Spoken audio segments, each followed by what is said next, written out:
আসসালামু আলাইকুম বন্ধুরা, কেমন আছেন আপনারা?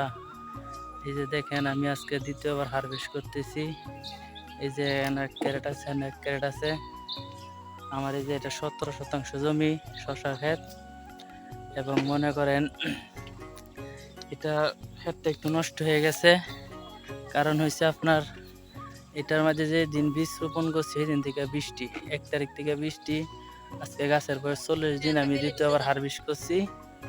ঠিক আছে বন্ধুরা, এই যে দেখেন আরো 1 ক্যারেট নিয়ে গেছে, আরো মাল আছে যে তুলতেছি। এই যে দেখেন খাঁচায় তুলতেছি আরো। এই যে দেখেন আমার আর একটা ক্ষেত, 9 শতক জায়গা। এটা গাছ আলহামদুলিল্লাহ খুবই ভালো আছে, গাছের গ্রোথ ভালো, ফলনও ভালো।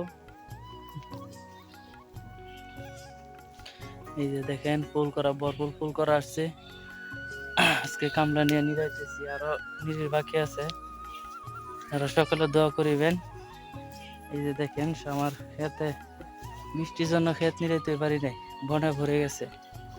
ঠিক আছে বন্ধুরা, আপনারা সকালে দোয়া করিবেন। আর আপনারা সকলে দোয়া করিবেন। আসসালামু আলাইকুম।